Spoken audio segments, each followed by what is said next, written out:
خالد رضی اللہ عنہ نے اپنی سپاہ کو حکم دیا دشمن کا تعاقب کرو، زخمیوں کو سنبھالنے کے لیے کچھ آدمی یہیں رہنے دو اور بہت تیزی سے عین التمر کا محاصرہ کر لو۔ عین اس وقت مثنہ بن حارثہ گھوڑا سرپٹ دوڑاتا آیا اور خالد رضی اللہ عنہ کے پاس گھوڑا روک کر اترا۔ وہ خالد رضی اللہ عنہ سے بغلگیر ہو گیا۔ مثنہ نے کہا، ولید کے بیٹے، قسم رب العالمین کی، دشمن عین التمر سے بھاگ گیا ہے، کیا تیرا دماغ اپنی جگہ سے ہل تو نہیں گیا؟ خالد رضی اللہ عنہ نے پوچھا، یوں کہہ کہ دشمن میدان چھوڑ کر بھاگ گیا ہے۔ مثنہ بن حارثہ نے خالد رضی اللہ عنہ کو بتایا کہ اس نے جو جاسوس عین التمر کے ارد گرد بھیج رکھے تھے، انہوں نے اطلاع دی ہے کہ فارس کی جو فوج شہر میں تھی، شہر سے نکل گئی ہے۔ کیا تو نہیں سمجھ سکتا کہ یہ فوج ہمارے عقب پر اس وقت حملہ کرے گی جب ہم عین التمر کو محاصرے میں لیے ہوئے ہوں گے؟ خالد رضی اللہ عنہ نے کہا، ابن ولید، مثنہ نے کہا، مہران اپنی فوج کے ساتھ جا چکا ہے، اگر وہ فوج یہاں کہیں چھپی ہوئی ہوتی تو میرے چھاپا مار اسے چین سے نہ بیٹھنے دیتے۔ آگے بڑھ اور اپنی آنکھوں سے دیکھ، عین التمر تیرے قدموں میں پڑا ہے۔ یہ خبر جب مجاہدین کے لشکر کو ملی تو ان کے جسم جو تھکن سے ٹوٹ رہے تھے تر و تازہ ہو گئے۔ انہوں نے فتح و نصرت کے نعروں کی گرج میں عین التمر تک کے 10 میل طے کر لیے۔ مثنہ کے جو آدمی پہلے ہی وہاں موجود تھے، انہوں نے بتایا کہ شہر کے تمام دروازے بند ہیں۔ خالد رضی اللہ عنہ کے حکم سے شہر کا محاصرہ کر لیا گیا۔ بدوی عیسائی اور ان کے دیگر ساتھی جو شہر میں پناہ لینے آئے تھے، مقابلے پر اتر آئے۔ انہوں نے شہر پناہ کے اوپر جا کر مسلمانوں پر تیر برسانے شروع کر دیے۔ عقا بن ابی عقا کو اور تمام جنگی قیدیوں کو آگے لاؤ۔ خالد رضی اللہ عنہ نے حکم دیا۔ ذرا سی دیر میں تمام بدوی قیدیوں کو سامنے لے آئے۔ خالد رضی اللہ عنہ نے عقا کو بازو سے پکڑا اور اسے اتنی آگے لے گئے جہاں وہ شہر پناہ سے آنے والے تیروں کی زد میں تھے۔ خالد رضی اللہ عنہ نے بڑی بلند آواز سے کہا، یہ ہے تمہارا سردار، تم اسے بہادروں کا بہادر سمجھتے تھے، اسی نے تمہاری دوستی فارس والوں سے کرائی تھی، کہاں ہیں تمہارے دوست؟ خالد رضی اللہ عنہ نے عقا کو آگے کر کے کہا، اس سے پوچھو مہران اپنی فوج کو بچا کر کہاں لے گیا ہے۔ پھر بے شمار قیدیوں کو آگے کر دیا، یہ ہیں تمہارے بھائی، چلاؤ تیر، سب ان کے سینوں میں اتریں گے۔ یہ خبر کسی طرح شہر میں پھیل گئی کہ قلعے کے باہر مسلمان بنی تغلب اور دیگر قبیلوں کے قیدیوں کو لے آئے ہیں۔ ان قیدیوں میں سے کئی ایک کے بیوی بچے اور لواحقین شہر میں تھے۔ ان کی بستیاں تو کہیں اور تھیں، لیکن ان کی سلامتی کے لیے انہیں عین التمر میں لے آئے تھے۔ جنگ کی صورت میں وہ انہیں اپنی بستیوں میں محفوظ نہیں سمجھتے تھے۔ ان عورتوں اور بچوں کو جب پتہ چلا کہ ان کے قبیلوں کے قیدی باہر آئے ہیں تو مائیں اپنے بچوں کو اٹھائے شہر کی دیوار پر آ گئیں۔ میدان جنگ میں جانے والوں میں سے جو واپس نہیں آئے تھے، ان کی بیویاں، بہنیں، مائیں اور بیٹیاں اس امید پر دیوار پر آئی تھیں کہ ان کے آدمی قیدیوں میں ہوں گے۔ ان عورتوں نے دیوار کے اوپر ہنگامہ بپا کر دیا۔ وہ اپنے آدمیوں کو پکار رہی تھیں۔ جنہیں اپنے آدمی قیدیوں میں نظر آ رہے تھے وہ آہوزاری کر رہی تھیں۔ تیر انداز انہیں پیچھے ہٹا رہے تھے، مگر عورتیں پیچھے نہیں ہٹ رہی تھیں۔ ہم تمہیں زیادہ مہلت نہیں دیں گے، خالد رضی اللہ عنہ کے حکم سے ان کے ایک محافظ نے بلند آواز سے کہا، ہتھیار ڈال دو اور دروازے کھول دو۔ اگر ہمارے مقابلے میں تم ہار گئے اور دروازوں میں ہم خود داخل ہو گئے تو تم سب کا انجام بہت برا ہوگا۔ دیوار کے اوپر سے آواز آئی، ہم اپنی 2 شرطوں پر دروازہ کھولنے پر آمادہ ہیں۔ خالد رضی اللہ عنہ کی طرف سے جواب دیا گیا، تمہاری کوئی شرط نہیں مانی جائے گی، ہتھیار ڈال دو، دروازے کھول دو، تمہاری سلامتی اسی میں ہے۔ بنی تغلب اور ان کے اتحادی قبیلے جانتے تھے کہ ان کی سلامتی اسی میں ہے کہ ہتھیار ڈال دیں اور مسلمانوں سے رحم کی درخواست کریں۔ چنانچہ انہوں نے دروازے کھول دیے اور مسلمان شہر میں داخل ہوئے۔ اس وقت کی تحریروں سے پتہ چلتا ہے کہ مسلمانوں نے کسی شہری کو پریشان نہیں کیا، البتہ مسلمانوں کے خلاف جو بدوی لڑے تھے ان سب کو قیدی بنا لیا گیا۔ یہ ان قیدیوں کے لواحقین پر منحصر تھا کہ وہ خالد رضی اللہ عنہ کا مقرر کیا ہوا فدیہ ادا کر کے اپنے قیدیوں کو رہا کرا لیں۔ تمام شہر کی تلاشی لی گئی۔ شہر میں ایک عبادت گاہ یا درسگاہ تھی جس میں پادری بننے کی تعلیم دی جاتی تھی۔ اس وقت 40 نوعمر لڑکے زیر تعلیم تھے، ان سب کو پکڑ لیا گیا۔ ان میں سے اکثر نے بعد میں اسلام قبول کر لیا تھا اور ان میں سے ایک کو تاریخ اسلام کی ایک نامور شخصیت کے باپ ہونے کا شرف حاصل ہوا۔ اس لڑکے کا نام نصیر تھا۔ اس نے اسلام قبول کیا اور ایک مسلمان عورت کے ساتھ شادی کی جس نے موسیٰ بن نصیر کو جنم دیا۔ یہ موسیٰ بن نصیر شمالی افریقہ کے امیر مقرر ہوئے۔ انہوں نے ہی طارق بن زیاد کو اندلس فتح کرنے بھیجا تھا۔ 2-3 متعصب مورخوں نے لکھا ہے کہ خالد رضی اللہ عنہ نے بنی تغلب، نمر اور ایاد کے ان تمام آدمیوں کو قتل کر دیا جو ان کے خلاف لڑے تھے۔ یہ ایک مفروضہ ہے جو خالد رضی اللہ عنہ کو بدنام کرنے کے لیے گھڑا گیا تھا۔ مورخوں کی اکثریت نے ایسے قتل عام کا ہلکا سا بھی اشارہ نہیں دیا۔ محمد حسین ہیکل نے متعدد تاریخوں کے حوالے سے لکھا ہے کہ عقا بن ابی عقا کو کھلے میدان میں لا کر خالد رضی اللہ عنہ نے اپنا عہد پورا کرتے ہوئے اس کا سر تن سے جدا کر دیا۔ خالد رضی اللہ عنہ نے اعلان کیا کہ بدوی غیر مشروط طور پر ہتھیار ڈال دیں تو وہ بڑے برے انجام سے محفوظ رہیں گے۔ دشمن نے مسلمانوں کی شرائط پر ہتھیار ڈالے، ان کے قتل عام کا سوال ہی پیدا نہیں ہوتا تھا۔ عین التمر کی فتح کے بعد خالد رضی اللہ عنہ نے سب سے پہلا کام یہ کیا کہ انبار اور عین التمر کا مال غنیمت اکٹھا کر کے مجاہدین میں تقسیم کیا اور خلافت کا حصہ الگ کر کے ولید بن عقبہ کے سپرد کیا کہ وہ مدینہ امیر المومنین کو پیش کریں۔ انہوں نے امیر المومنین کے لیے ایک پیغام بھی بھیجا۔ ولید بن عقبہ نے مدینہ پہنچ کر امیر المومنین ابو بکر رضی اللہ عنہ کو انبار اور عین التمر کی لڑائی اور فتح کی تفصیل سنائی، مال غنیمت پیش کیا، پھر خالد رضی اللہ عنہ کا پیغام دیا۔ خلیفۃ المسلمین ابو بکر رضی اللہ عنہ نے خالد رضی اللہ عنہ کے لیے پیغام بھیجا تھا کہ وہ ایاز بن غنم رضی اللہ عنہ کے انتظار میں حیرہ میں رکے رہیں۔ اس وقت ایاز دومت الجندل میں لڑ رہے تھے، لیکن لڑائی کی صورتحال ایاز رضی اللہ عنہ کے لیے اچھی نہ تھی۔ خالد رضی اللہ عنہ نے خلافت کے حکم کو نظر انداز کر دیا اور حیرہ سے کوچ کر کے انبار کو محاصرے میں لے لیا، فتح پائی، پھر عین التمر کا مارکا لڑا اور کامیابی حاصل کی۔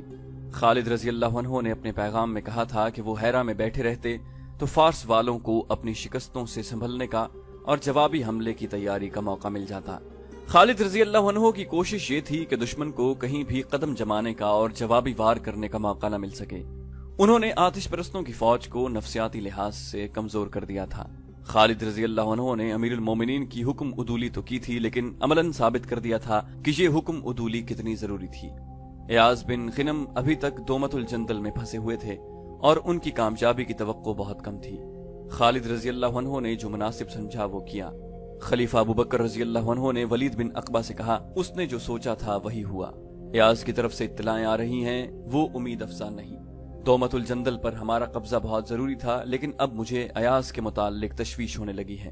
ابن عقبہ، تم عین التمر واپس نہ جاؤ، دومت الجندل چلے جاؤ اور وہاں کی صورتحال دیکھ کر خالد رضی اللہ عنہ کے پاس جاؤ اور اسے کہو کہ ایاز کی مدد کو پہنچے۔ ولید بن عقبہ روانہ ہو گئے۔ ایاز بن غنم خود بھی پریشان تھے۔ اس کے ساتھ جو سالار تھے وہ انہیں کہہ رہے تھے کہ اس صورتحال سے نکلنے کے لیے مدد کی ضرورت ہے، ورنہ شکست کا خطرہ صاف نظر آ رہا تھا۔ مورخ طبری اور ابو یوسف کی تحریروں کے مطابق آخر ایاز بن غنم نے خالد رضی اللہ عنہ کو ایک تحریری پیغام بھیجا جس میں انہوں نے اپنی مخدوش صورتحال اور اپنی ضرورت لکھی۔ ولید بن عقبہ بھی ایاز کے پاس پہنچ گئے۔ ان کا جلدی پہنچنا آسان نہ تھا۔ مدینہ سے دومت الجندل کا فاصلہ 300 میل سے کچھ کم تھا اور زیادہ تر علاقہ صحرائی تھا۔ پہنچنا جلد تھا۔ ولید جب ایاز رضی اللہ عنہ کے پاس پہنچے تو وہ جیسے ہوش و حواس میں نہیں تھے۔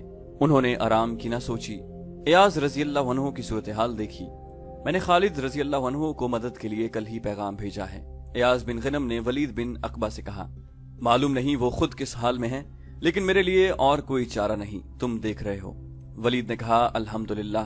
خالد رضی اللہ عنہ نے آتش پرستوں کی شہنشاہی اور ان کی جنگی طاقت کو جڑوں سے اکھاڑ پھینکا ہے۔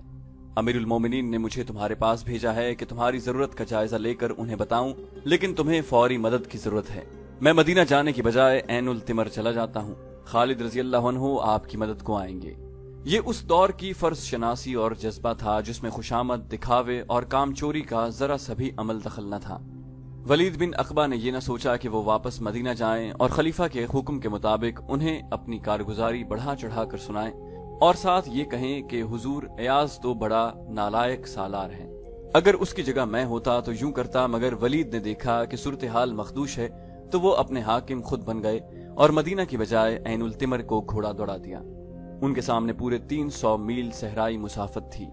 عراق اور شام کے صحرا اسی علاقے میں ملتے اور مسافروں کے لیے جان کا خطرہ بن جاتے۔ ولید نے اپنے گھوڑے پر، اپنے آپ پر، اپنے 4 محافظوں اور ان کے گھوڑوں پر یہ ظلم کیا کہ کم سے کم آرام کے لیے کہیں رکے۔ وہ موسم گرمی کے عروج کا تھا۔ مہینہ اگست 633 عیسوی تھا۔ دومت الجندل بہت بڑا تجارتی شہر تھا۔ دور دراز کے ممالک کے تاجر یہاں آیا کرتے تھے۔ تجارت کے علاوہ یہاں تجارت کی بدولت اس شہر کو دولت اور زر و جواہرات کا مرکز سمجھا جاتا تھا۔ رسول اکرم صلی اللہ علیہ وآلہ وسلم نے اس شہر اور اس نے ملنے والی شاہراہوں کی جغرافیائی پوزیشنیں خود دیکھ کر اس پر فوج کشی کی تھی۔ یہ مہم غزوہ تبوک کے نام سے مشہور ہوئی۔ اس وقت دومت الجندل کا حاکم اور قلعہ دار عقیدر بن عبد الملک تھا۔ اس نے مسلمانوں کا مقابلہ بڑی بے جگری سے کیا تھا۔ خالد رضی اللہ عنہ بھی اس معرکے میں شریک تھے۔ انہوں نے عقیدر کو غیر معمولی شجاعت کا مظاہرہ کرتے ہوئے زندہ پکڑ لیا تھا اور اس کی سپاہ نے ہتھیار ڈال دیے تھے۔ عقیدر بن مالک نے رسول کریم صلی اللہ علیہ وآلہ وسلم کی اطاعت قبول کر لی اور وفاداری کا حلف اٹھایا۔ اس نے اسلام بھی قبول کر لیا تھا۔ اس طرح یہ اتنا بڑا شہر مسلمانوں کے زیر نگیں آ گیا تھا۔ رسول اللہ صلی اللہ علیہ وآلہ وسلم کی وفات کے ساتھ ہی ارتداد کا فتنہ طوفان کی طرح اٹھ گیا۔ عقیدر بھی مدینہ سے منحرف ہو گیا اور اس نے اطاعت اور وفاداری کے معاہدے کو الگ پھینک دیا۔ اس نے دومت الجندل کو ایک ریاست بنا لیا جس کے باشندے بھی عیسائی تھے اور بت پرست بھی۔ عیسائیوں کا سب سے بڑا اور طاقتور قبیلہ کلب تھا۔ امیر المومنین نے عقیدر بن مالک کو سرکوبی کے لیے اور اسے اپنی اطاعت میں لانے کے لیے ایاز بن غنم کو ایک لشکر دے کر بھیجا تھا۔ وہاں جا کر ایاز نے دیکھا کہ ان کا لشکر تو بہت تھوڑا ہے اور دشمن کئی گنا طاقتور ہے، لیکن مدینہ سے تقریباً 300 میل دور آ کر واپس چل پڑنا تو مناسب نہیں تھا۔ دومت الجندل کی دیوار اونچی اور مضبوط تھی، پورا شہر بڑا مضبوط قلعہ تھا۔ ایاز نے شہر کا محاصرہ کیا جو مکمل نہ تھا۔ ایک طرف راستہ کھلا تھا، عقیدر کی سپاہ کی کچھ نفری خالی طرف سے باہر آتی اور مسلمانوں پر حملہ کرتی۔ کچھ دیر لڑائی ہوتی اور یہ نفری بھاگ کر قلعے میں چلی جاتی۔ ان حملوں کے علاوہ قلعے کے دیواروں سے مسلمانوں پر تیروں کا مے برستا رہتا اور اس کے جواب میں مسلمان تیر انداز دیواروں پر تیر پھینکتے رہتے۔ انہوں نے قلعے کی دیواروں پر بھی حلے بولے، مگر قلعے کا دفاع توقع سے زیادہ مضبوط تھا۔ مسلمانوں کے خلاف جنگ کا پانسا اس طرح پلٹ گیا کہ قبیلہ قلب کے عیسائیوں نے عقب سے آ کر مسلمانوں کو گھیرے میں لے لیا۔ وہ مسلمانوں پر بڑھ بڑھ کر حملے کرتے رہے اور مسلمان جان کی بازی لگا کر حملوں کو روکتے اور پسپا کرتے تھے۔ مسلمانوں کی اس بے خوفی کو دیکھ کر عیسائیوں نے حملے کر دیے، مگر مسلمانوں کو گھیرے میں رکھا تاکہ وہ پسپا نہ ہو سکیں اور رسد وغیرہ کی کمی سے پریشان ہو کر ہتھیار ڈال دیں۔ ایاز رضی اللہ عنہ نے یہ انتظام کر رکھا تھا کہ ایک جگہ راستہ کھلا رکھا اور اس کی حفاظت کے لیے آدمی مقرر کر دیے تھے۔ یہ صورتحال مسلمانوں کے لیے بڑی خطرناک تھی۔ ان کا جانی نقصان خاصا ہو چکا تھا، زخمیوں اور شہیدوں کی تعداد بڑھتی جا رہی تھی۔ مسلمان زندہ رہنے کے لیے لڑ رہے تھے، صاف نظر آ رہا تھا کہ شکست انہی کی ہوگی۔ دن پہ دن گزرتے جا رہے تھے۔ خالد رضی اللہ عنہ عین التمر کو اپنے انتظام میں لانے کے کام سے فارغ ہو چکے تھے۔ انہوں نے اعمال مقرر کر دیے تھے۔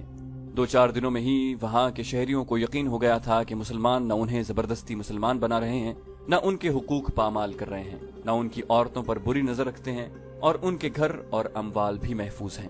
اس لیے وہ اسلامی حکومت کے وفادار بن گئے۔ خالد رضی اللہ عنہ کے پاس ایاز بن غنم کا قاصد پہنچا اور ان کا تحریری پیغام دیا۔ ایاز رضی اللہ عنہ جس مصیبت میں پھنس گئے تھے وہ لکھی تھی، تفصیل قاصد نے بیان کی۔ دوسرے ہی دن ولید بن عقبہ پہنچ گئے۔ انہوں نے خالد رضی اللہ عنہ سے کہا کہ ایک گھڑی جو گزرتی ہے وہ ایاز اور اس کے مجاہدین کو شکست اور موت کے قریب دھکیل دیتی ہے۔ خالد رضی اللہ عنہ نے پرجوش لہجے میں کہا، شکست؟ خدا کی قسم، اسلام کی تاریخ میں شکست کا لفظ نہیں آئے گا۔ کیا عقیدر بن مالک مجھے بھول گیا ہے؟ کیا وہ ہمارے رسول صلی اللہ علیہ وآلہ وسلم کو بھول گیا ہے جنہوں نے اسے اطاعت پر مجبور کیا تھا؟ کیا وہ ہمارے اللہ کو بھول گیا ہے جس نے ہمیں اس پر فتح عطا کی تھی؟ تاریخ شاہد ہے کہ بدلے ہیں تو انسان بدلے ہیں۔ اللہ نے فتوحات کو شکستوں میں اس وقت بدلا تھا جب مسلمان بدل گئے تھے اور خدا کے بندوں کے خدا بن گئے تھے۔ خالد رضی اللہ عنہ نے ایاز بن غنم کے پیغام کو تحریری جواب دیا۔ اس دور میں عربوں کی تحریروں کا انداز شاعرانہ ہوا کرتا تھا۔ مورخوں نے لکھا ہے کہ خالد رضی اللہ عنہ کا جواب منظوم انداز میں تھا۔ انہوں نے لکھا، من جانب خالد بن ولید بنام ایاز بن غنم، میں تیرے پاس بہت تیز پہنچ رہا ہوں۔ تیرے پاس اونٹنی آ رہی ہیں جن پر کالے اور زہریلے ناگ سوار ہیں، فوج کے دستے ہیں جن کے پیچھے بھی دستے، آگے بھی دستے ہیں۔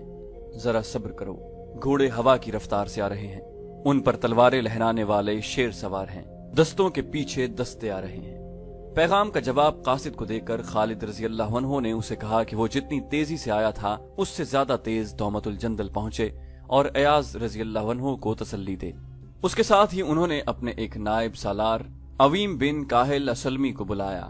ابن کاہل اسلمی، خالد رضی اللہ عنہ نے کہا، کیا تو جانتا ہے کہ میں تجھے کتنی بڑی ذمہ داری سونپ رہا ہوں؟ عویم نے کہا اللہ مجھے ہر اس ذمہ داری کو نبھانے کی ہمت اور عقل عطا فرمائے جو مجھے سونپی جائے۔ میری ذمہ داری کیا ہوگی ابن ولید؟ خالد رضی اللہ عنہ نے کہا عین التمر، اس کا انتظام اور اس کی حفاظت، اندر سے بغاوت اٹھ سکتی ہے، باہر سے حملہ ہو سکتا ہے، میں تجھے اپنا نائب بنا کر دومت الجندل جا رہا ہوں، ایاز بن غنم مشکل میں ہے، اللہ تجھے سلامتی عطا کرے۔ عویم نے کہا عین التمر کو اللہ کی امان میں سمجھ۔ خالد رضی اللہ عنہ کے ساتھ ابتدا میں جو سپاہ تھی وہ جانی نقصان کے علاوہ اس وجہ سے بھی کم ہو گئی کہ ہر مفتوحہ جگہ ایک دو دستے چھوڑ دیے گئے تھے، عین التمر تک پہنچتے نفری اور کم ہو گئی تھی۔ اس علاقے کے مسلمان باشندوں سے نفری بڑھانے کی کوشش کی گئی تھی لیکن ان کی تعداد زیادہ نہ تھی۔ کچھ نو مسلم بھی سپاہ میں شامل ہو گئے تھے لیکن ابھی ان پر پوری طرح اعتماد نہیں کیا جا سکتا تھا۔ خالد رضی اللہ عنہ نے کچھ دستے عین التمر میں چھوڑے، 6000 سوار اپنے ساتھ لیے اور دومت الجندل کو روانہ ہو گئے۔ فاصلہ 300 میل تھا۔ خالد رضی اللہ عنہ نے 300 میل کی یہ صحرائی مسافت صرف 10 دنوں میں طے کر لی۔ وہ ابھی رستے میں تھے کہ جب عقیدر کے آدمیوں نے اس کے لشکر کو دیکھ لیا۔ وہ مسافر ہوں گے۔ انہوں نے خالد رضی اللہ عنہ کے پہنچنے سے پہلے دومت الجندل میں اطلاع دے دی کہ مسلمانوں کا لشکر آ رہا ہے۔ بعض مورخوں نے یہ بھی لکھا ہے کہ دومت الجندل والوں کو یہ بھی پتہ چل گیا تھا کہ اس اسلامی لشکر کے سالار اعلیٰ خالد رضی اللہ عنہ ہیں۔ اس وقت تک عیسائیوں کے 3 بڑے قبیلے بنو کلب، بنو بہرا اور بنو غسان جنگ میں شریک تھے۔ عقیدر بن عبد الملک کو اطلاع ملی تو اس نے بڑی عجلت سے عیسائیوں اور بت پرستوں کے چھوٹے چھوٹے قبیلوں کو بھی جنگ میں شریک ہونے کے لیے بلاوا بھیج دیا۔ خالد رضی اللہ عنہ کے پہنچنے تک ان چھوٹے قبیلوں نے اپنے آدمی بھیجنے شروع کر دیے تھے۔ خالد رضی اللہ عنہ طوفان کی مانند پہنچے۔ مجاہدین نے خالد رضی اللہ عنہ کے کہنے پر جوش و خروش سے نعرے لگانے شروع کر دیے۔ ایاز بن غنم کے لشکر نے یہ نعرے سنے تو سارے لشکر نے نعرے لگائے۔ ان کے ہارے ہوئے حوصلے تر و تازہ ہو گئے۔ خالد رضی اللہ عنہ نے میدان جنگ کا جائزہ لیا، پھر قلعے کے ارد گرد گھوڑا دوڑا کر قلعے کی دیوار کا جائزہ لیا اور قلعے کی دیواروں پر کھڑے دشمن کو دیکھا۔ دشمن کے فوج کے 2 حصے تھے، ایک کا سالار عقیدر بن عبد الملک اور دوسرے کا جودی بن ربیہ تھا جو قلعے کے باہر تھا۔ قلعے کے باہر ان چھوٹے چھوٹے قبیلوں کے آدمی بھی جمع ہو گئے تھے جو عقیدر کے بلاوے پر ابھی آئے تھے۔